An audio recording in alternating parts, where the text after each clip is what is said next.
Hello, everybody. I'm Michele Shuster with McMurray and Schuster, and I am very pleased to have a special guest with me today to speak on the topic of the consent requirements for the TCPA. His name is Randy Bourgeois. And Randy, if you want to go and say hello. Hey, Michelle, good to see you again. How are you? I'm doing very well. And just to kind of give a little bit of background of how this webinar came about, Randy and I were at LeadsCon, and we were sitting down having lunch. We sat down next to each other, and I asked him what he did, and he talked to me about this new technology that they had created over the last year. And the reason I found it so interesting is because the technology that his company developed, among other things, was designed to address this very specific issue that had come about as a result of the FCC's new consent requirement rules that have been colloquially referred to as one-to-one consent. And specifically, when the FCC released that order, they had some very interesting commentary that we're going to talk about the requirements for e-sign consent.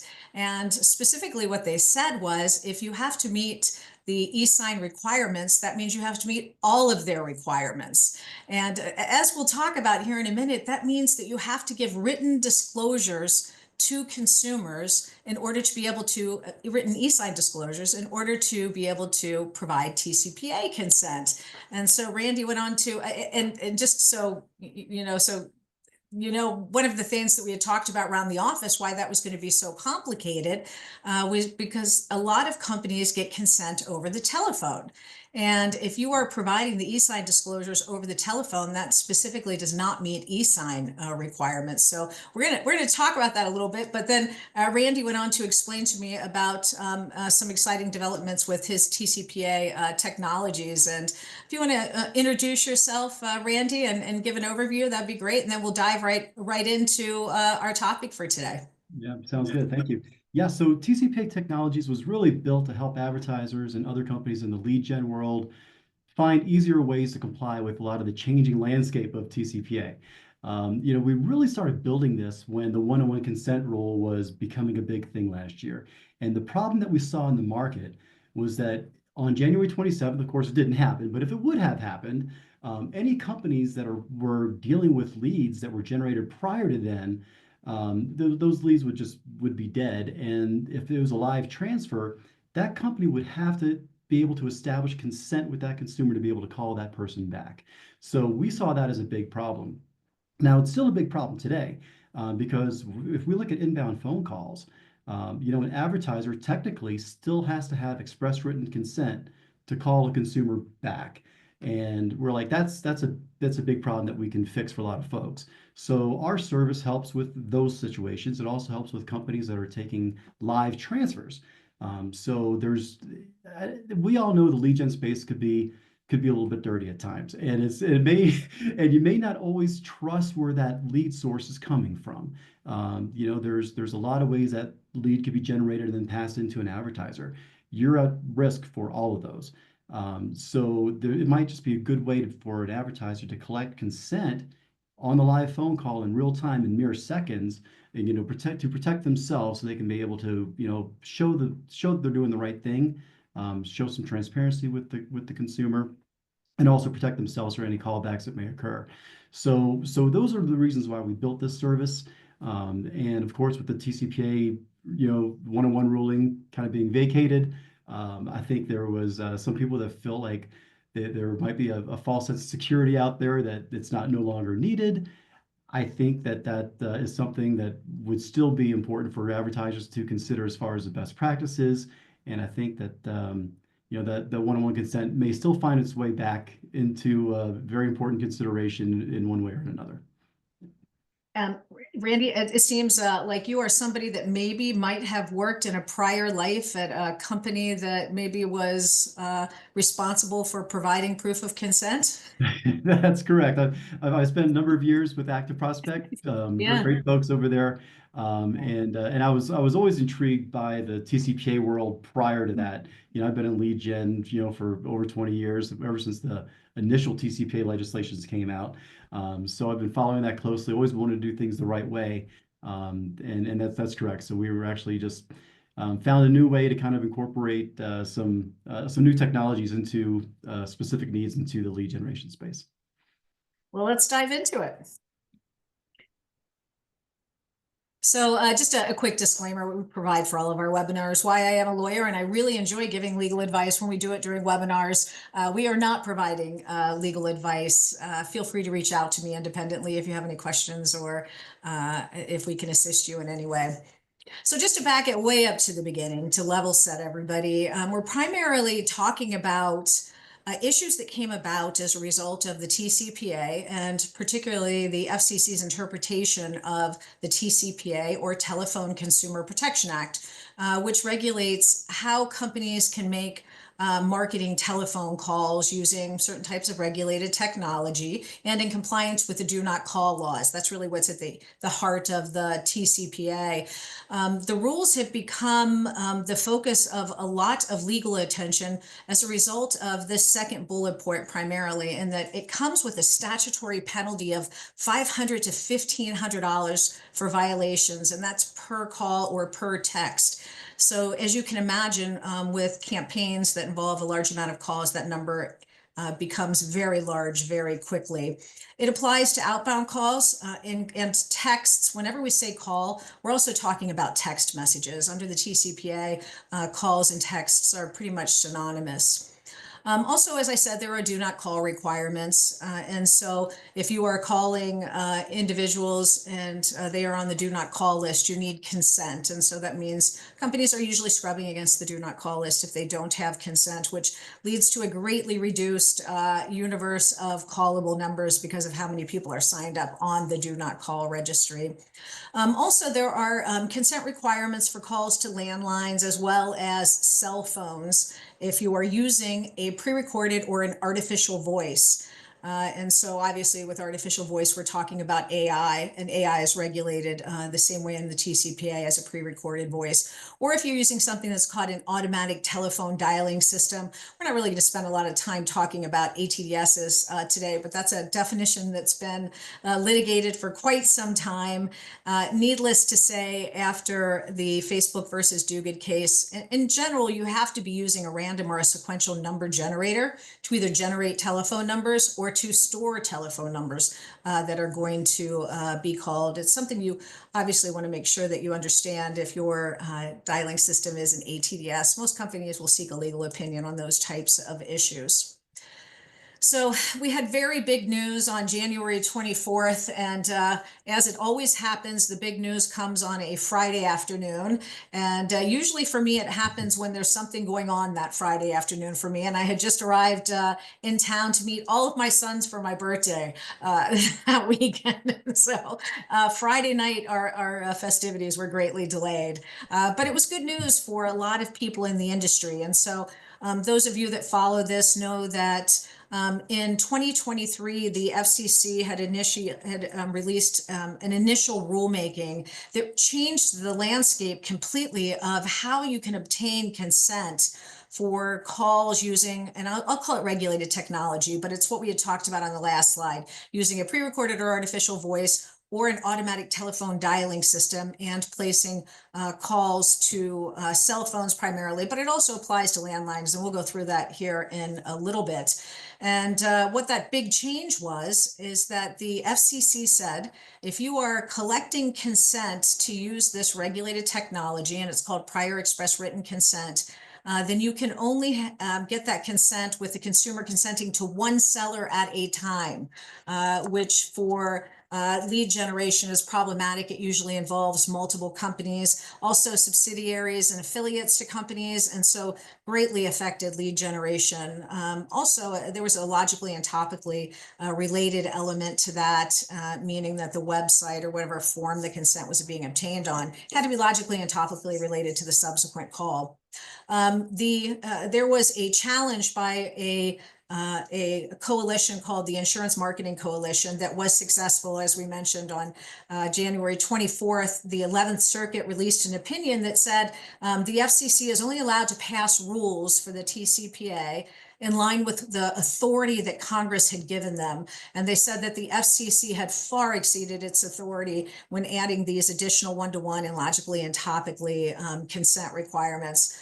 But so those are gone. But the important thing to remember, why we don't have those specific and tedious types of requirements outlined in the TCPA, is something you really still need to pay attention to, because the FTC has long said, and Lois Greisman, who's the Associate Director of the Marketing Practices at the FTC, has spoken with me multiple times, and from the stage will say that if you are using a pre-recorded voice, the TSR, the telemarketing sales rule that the FTC enforces, it requires that you get consent of the seller, thereby implying that the seller is one seller at a time.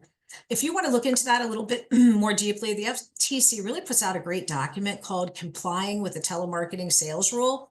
If you Google that, it'll come right up to the FTC's website. If you then search pre-recorded messages, you'll see in greater detail what we're talking about with the telemarketing sales rule, and that getting these sellers consent for pre-recorded messages.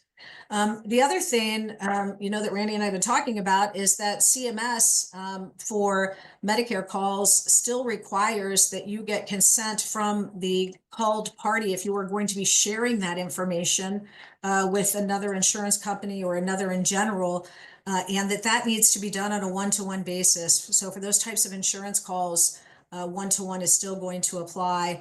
And then with the 10 DLC campaign registry, which is not a law, but it has the effect of a law in that you are required to get campaigns for the 10 DLC registry approved first, and they look for one-to-one consent in the lead form. So while not specifically in the TCPA, there are still elements of this that are out there.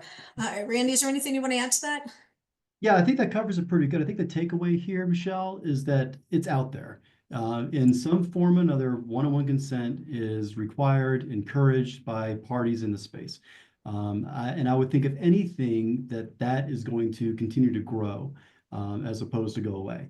It's seen as a very, transparent and a very beneficial act for the consumers to be able to control their consent and understand who's calling them. So for that reason alone, I think that these rules will continue to present themselves in our space, and it's probably a really good idea for companies to take notice and start preparing for that. Yeah, yeah. And I think probably where it becomes the most problematic is, this is primarily enforced by the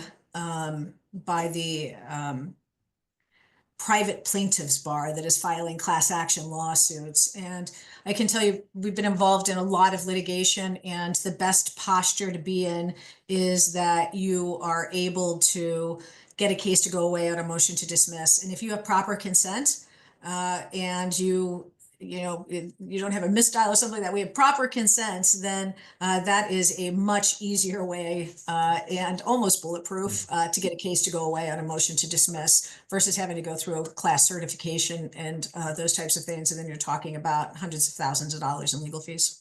Yeah, and you've seen that firsthand, and there's a lot of these plaintiffs' attorneys that are very, very creative. They know every aspect of the rule, and if they can identify an area that you may not have fully complied with, that's going to be the area they exploit, and that's going to be what's going to cost you a lot of money. So doing the best practice up front, I think, will save you a lot of pain and headache down the road. Yeah, because there are just too many easy ones for plaintiffs' attorneys to go after, and you just definitely don't want to be one of those that's easy. And so we've talked about this. So under the TCPA, you need prior express written consent. And so you have to have their consent if you're going to be using an ATDS or an artificial or pre-recorded voice. A text equals a call. But it's also important to understand that if you have a mixed purpose call, meaning it's informational, but maybe then you have some kind of sales pitch at the end, or there might be an additional purpose beyond just informational that has a sales element to it. Those are mixed purpose calls, and those are considered telemarketing calls if it does have that type of sales pitch to it. And it's also important to understand that these rules apply not just to business to consumer calls, but also business to business calls. And it really is the technology that we're talking about with this, and something that our firm created that we just like to get out there to people, because this is a handy desk reference. There's two sides to this. Laminate it, keep it next to your desk, and then you'll always know what type of consent that you need. And if you're calling wireless calls, as we've said, or wireless numbers, and you are using an ATDS, an automatic telephone dialing system, or a pre-recorded or artificial voice, and that's a telemarketing call, then you have to have the prior express written consent that we're primarily talking about today. But if it's informational, you're still going to need prior express consent, which the courts have held that if a consumer has provided their telephone number in written form, and then you're calling them subsequently to what that encounter basically was with the consumer, then that would be prior express consent. If we're calling a landline for telemarketing purposes and we're using a pre-recorded message, then that call also will need prior express written consent.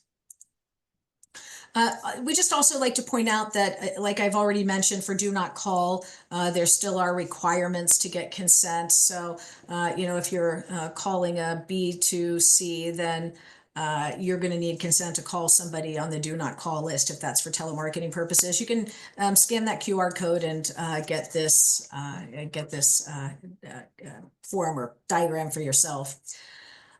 These are the elements of prior express written consent. And, Randy's going to go through this also just from the kind of technology side here. But, the important part is that this is a written agreement. The FCC has said in its rules that the prior express consent for this type of technology must be in writing. And you have to keep those records for 4 years under the TCPA and 5 years under the telemarketing sales rule.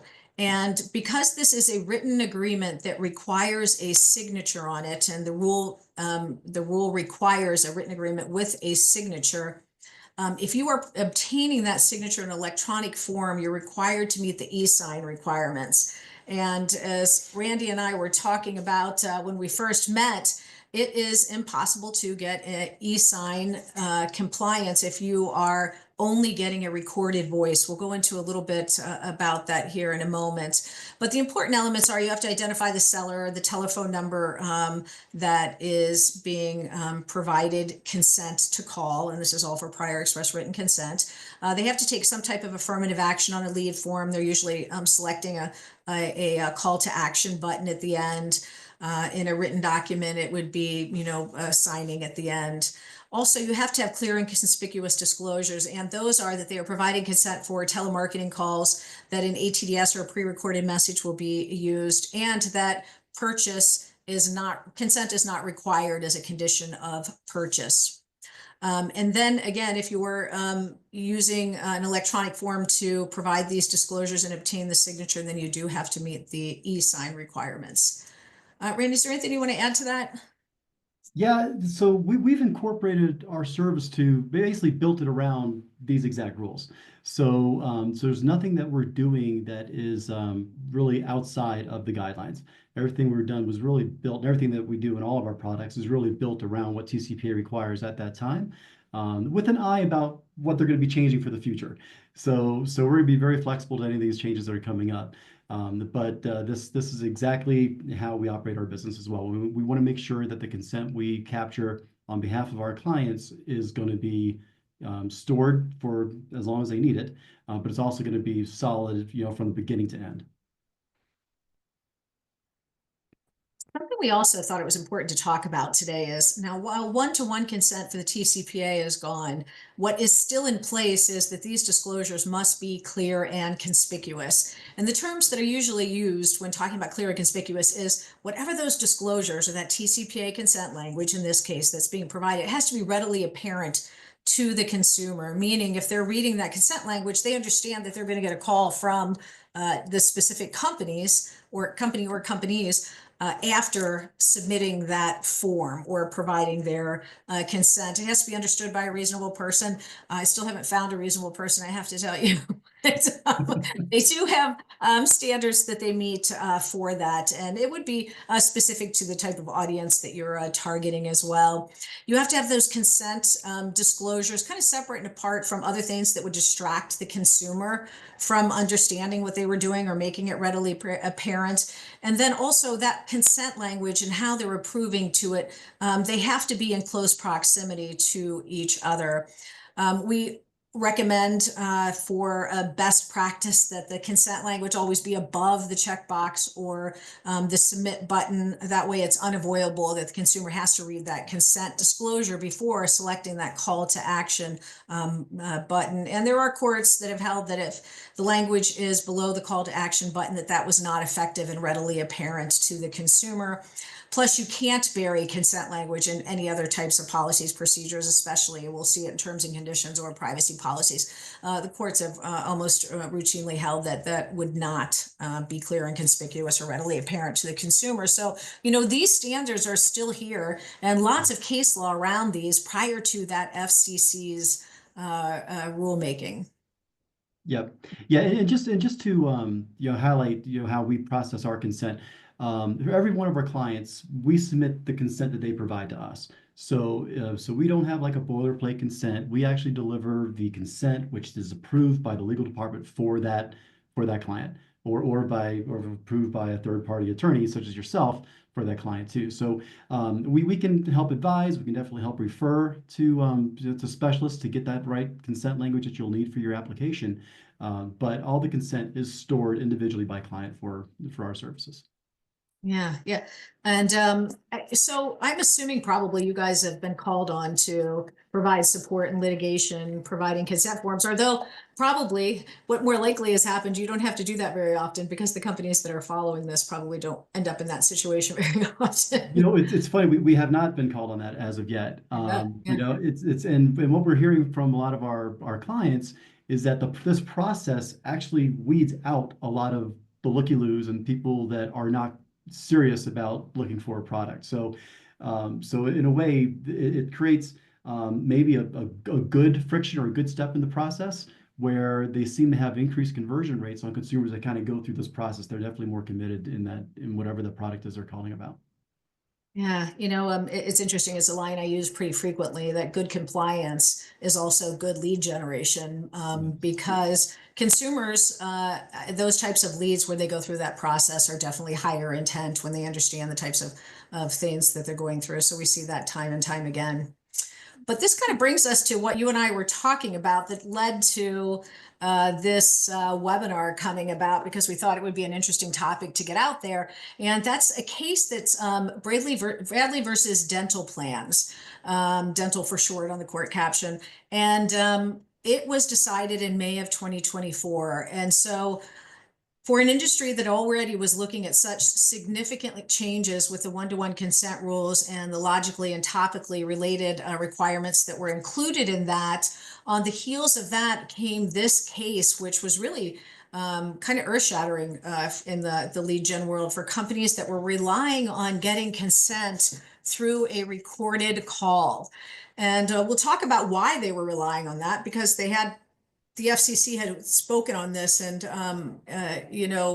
had made it seem like it was just kind of a cursory thing that you could record somebody providing consent or have the consumer do a key press and that would be good enough for the e-sign requirement for PEWC or prior express written consent. And then we had this Maryland District Court that looked at this more closely. It was one of those cases that was brought by a very active plaintiff's attorney that had filed a class action, and they challenged consent, and they relied on some of the language that was in the FCC's order, and that language basically said if you are required to get e-sign consent, then you have to meet all of the e-sign consent requirements. We'll get into this in a little bit. And so plaintiffs' attorneys have kind of picked up on that, and they're really focusing on this e-sign issue now for litigation. We're seeing filings go up quite a lot, which is why I really wanted to call attention to this issue. And so what does e-sign specifically require? It provides that if you are getting an electronic signature or providing these disclosures, which are the TCPA's prior express written consent disclosures, and getting an electronic signature, and if you're doing that online or over a phone, whatever, then you have to meet e-sign. But e-sign says that oral communication or a recording of an oral communication does not qualify as an electronic record for purposes of basically e-sign. So what does that mean in English? It means that in order to get e-sign consent, you have to provide e-sign disclosures, and you cannot provide the e-sign disclosures in an electronic form that is oral. So over a voice recording that is recorded. This is something that the industry had taken for granted for a very long time. And then all of a sudden with this case, it put it all in doubt. And I'm sure, Randy, you probably have a lot to say about this, because this led to the conversation about, well, if you can't get it over the phone and you have an inbound call, or you want to get consent to call back on, during that inbound call, or even for outbound calls, how do you do that if you are only able to give oral consent? So to maybe talk a little bit about the conversation we had. Yeah, we're always talking about, how verbal consent is really no consent at all. You don't want to present a defense with some type of a verbal consent record. It has to be a written consent. And the problem does exist where inbound calls, it just isn't established. And a secondary problem can exist where we have, calls that are being transferred into an advertiser. We're not really clear about the history of that consumer, where that lead originated, how many steps it kind of went through before it made it into your call center. So it's always just a good practice at that point in the conversation at the beginning, to tell a customer, hey, just before we get started here, just need to send you a quick text message to make sure we're okay to give you a call back, and then initiate that consent process there, and you're protected. You can have that consent in mere 15, 20 seconds and be completely protected for your brand, going forward with all the callbacks that you may need for that consumer. And so, so the interesting thing was, Randy and I were talking, and I said, we kind of bantered around in the office, what are the best ways to do this? And that we really needed to develop technology that we could send a text message at the same time that we were getting consent. And then Randy is sitting next to me, says, well, guess what we were doing? That's exactly what we're doing. So, and why we're not endorsing any type of product, I think it's important to understand that this issue is out there, and that there is, are solutions out there that you can look to. That it doesn't mean that you can't get oral consent. It means that you have to get something else to back up that oral consent that meets the e-sign requirements. And so really critical thing. And when I say you can't get oral consent, you can't get oral consent for prior express written consent. That is something that's clear through through the Bradley case.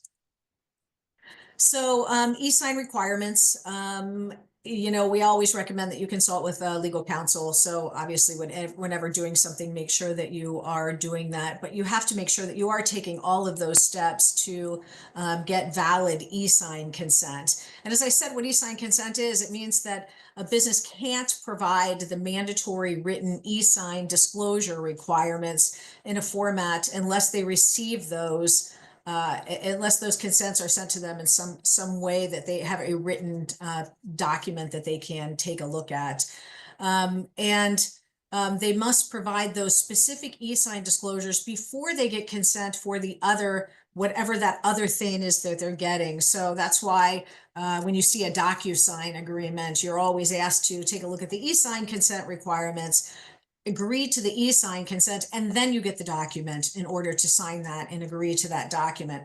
Same thing applies with getting prior express written consent. You have to get those e-sign disclosures. You have to get them in writing. You cannot get them orally. And then you have to execute the prior express written consent document after that. So it has to do with order. It has to do with the right disclosures being made in order to be able to use that as proof of consent. And so, when we talk about prior express written consent, it requires that there be a signature, and that signature must be valid under, and what the TCPA says is applicable federal law or state contract law. The federal law that they're referencing is e-sign, basically.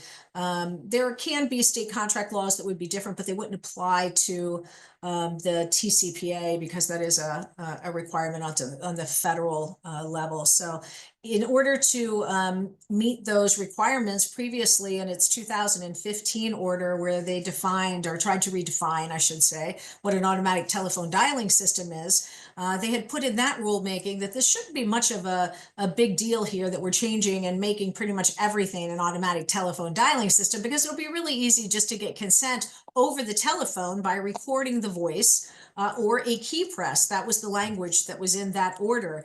And so that gave a false sense of belief. And I guess the plaintiff's attorneys agreed with that until this 2024 order came out. And so for a long time, we just took it for granted that you could get recorded voice consent, and that the FCC had said we don't need that full formal e-sign consent requirements. But then in paragraph 35 of the 2024 order, that all changed. And now it's pretty clear that you have to meet all of the e-sign requirements. So something really important to take a look at when you're working with your attorneys. For consent records, Randy, if you want to talk about this a little bit, just the type of consent records that you're collecting. Yeah, so we do store all the communication between the consumer, the agent, and the company for a period of 5 years. And so if is any type of a TCPA challenge with any of the consents that we were involved with collecting, we can provide an entire rundown of all the communications that occurred during the consent capture process and even afterwards. One of the unique things that we do, and I know we may talk about the revocation rules here in a bit, but we've incorporated a lot of the revocation rule changes that are coming up in April into our solutions today. So some of those big changes are going to be giving that consumer multiple ways to communicate, their desire to maybe remove their consent. And of course, the company is going to have to respond to that a little bit quicker after April, and they're going to have some process to decipher that consumer's intent, during April as well. So right now, you can get away with a few things that you won't be able to get away with in April. But why that's important to us is that we actually establish a line of communication with that consumer even after the consent. So if there are any text messages, phone calls, or emails that are delivered through that process, it's also stored in that consent record. So you've got full visibility into all the communication that happened with the consumer and that brand. So that brings us to the revocation of consent rule that will be taking effect in April 11th of 2025. So not too far away. And so it changed a little bit under the TCPA with the revocation of consent, or an internal DNC rules, that it would apply to this as well, which we'll talk a little bit about both here. But basically, what this new rule has said is that the consumer can revoke consent through any reasonable means. That's always been the rule. But now it used to be that reasonable was interpreted as they can revoke consent and that it will be revoked within 30 days, not to exceed 30 days. That's the reasonable amount of time they have. A company has to honor that revocation. Well, they've now reduced that to 10 business days in order to honor a revocation of consent. A revocation of consent can also be an internal DNC request. The one good thing that did come from this rulemaking is that the business can send a one-time confirmatory text if they're revoking consent through a text message that would say what they can ask specifically: are you revoking consent for this campaign only, or for marketing only, or something to that effect, where they can understand what the extent of the consumer's revocation of consent is. It can't have any marketing language at all in it, only to clarify what the scope of that revocation is for the consumer. And so, with text messages, it's interesting. We see all kinds of funny things out there. Plaintiffs sometimes will try to game the system a little bit. And, I'm sure you've seen all kinds of interesting things out there, Randy, with revocations.